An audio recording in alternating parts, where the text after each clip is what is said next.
Hey everyone, David and Jeremy here. We're live at ISTE again here. It's Tuesday.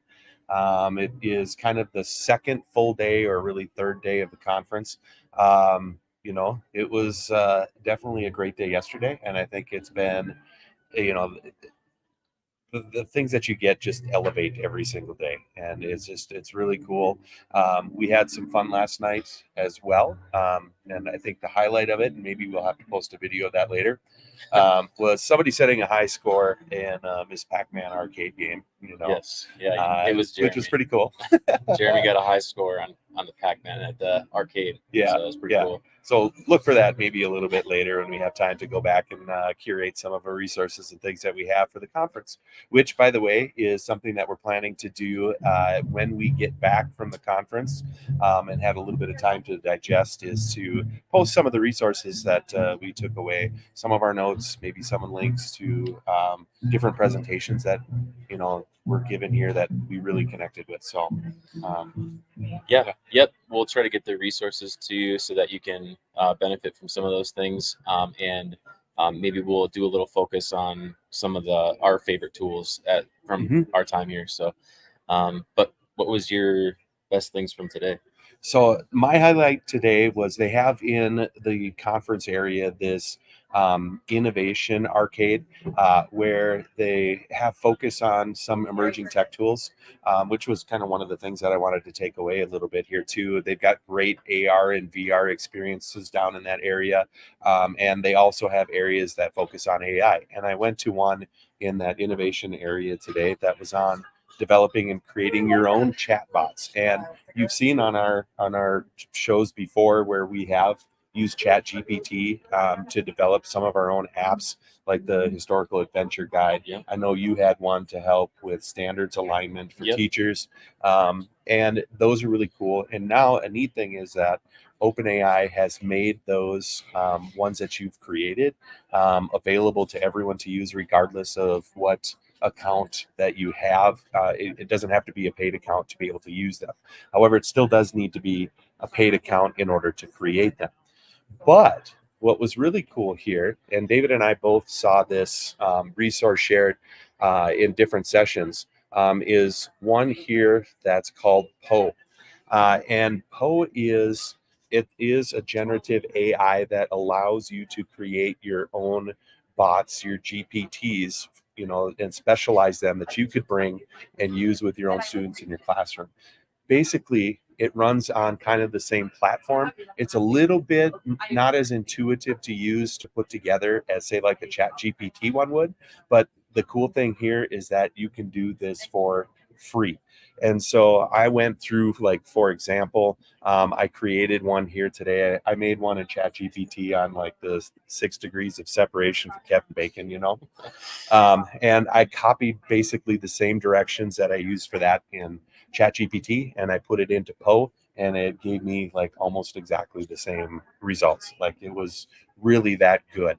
And again, you don't have to pay to use these things, and you can customize and you can build these things and make them fit exactly what you would need to do, either for yourself or to use with your students.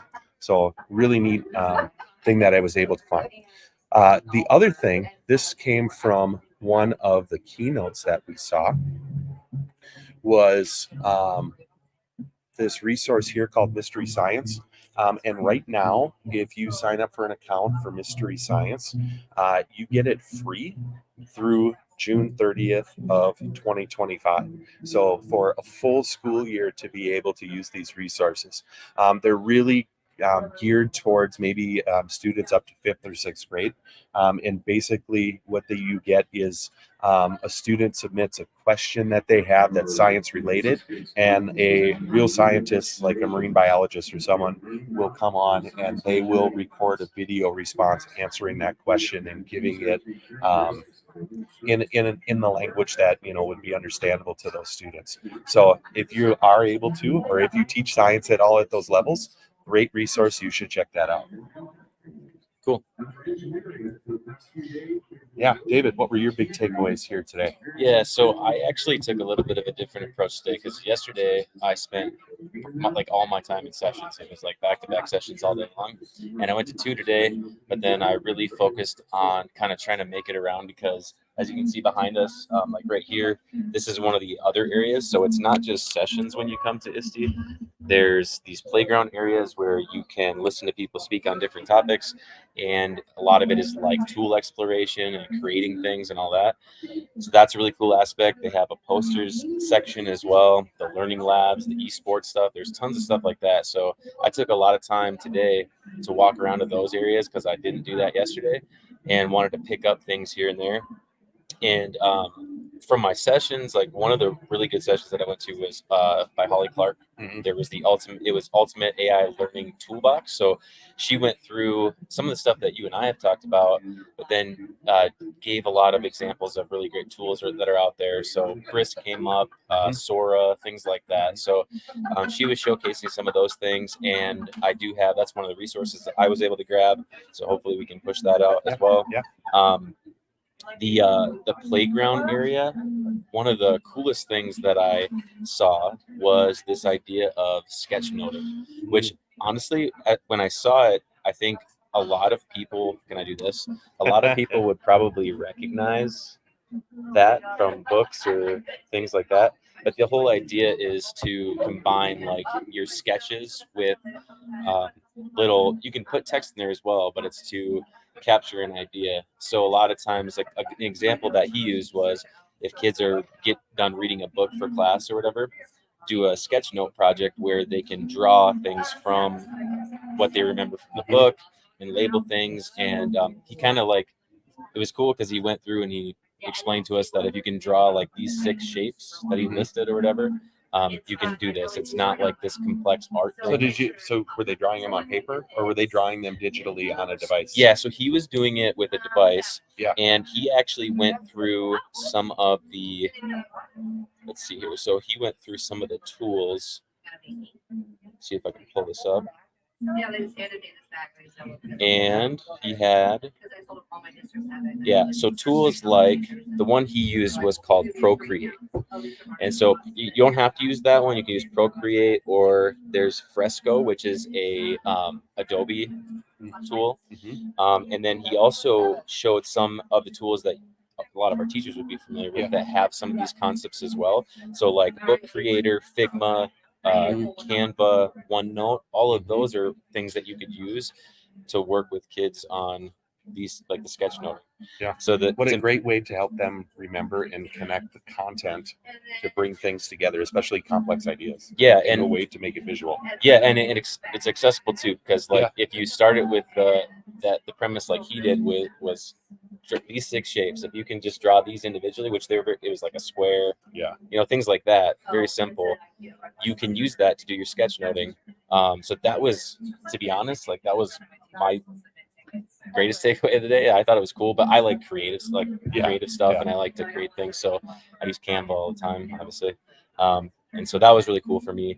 Another one was like I went to this one that had micro-credentialing. Yeah. And he talked about that. It was Ed Hub. And Looker, sounds redundant. Yeah.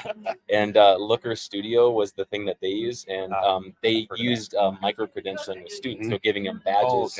And he kind of explained like they actually incorporated it into their grades.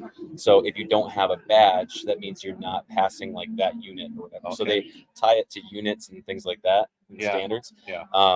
So pretty cool. Those are my things, and it's a good day. Awesome. So we're looking forward to tomorrow, of course, where the conference wraps up, and because of different flights that we need to catch and different events that we're going to be going to, like I'm going to go to a concert at Red Rocks tomorrow night. David is flying back home. I'll be flying back home. We're not going to be able to make the closing keynote because of those things, but that's okay. By that point, we've kind of absorbed a lot, and so our report tomorrow might come a little bit early, and it probably will be a little bit shorter, just because it won't be the full day. But anyway, we've got fun events to look forward to tonight, including the one and only EdTech Karaoke, which Jeremy's singing at. No, never.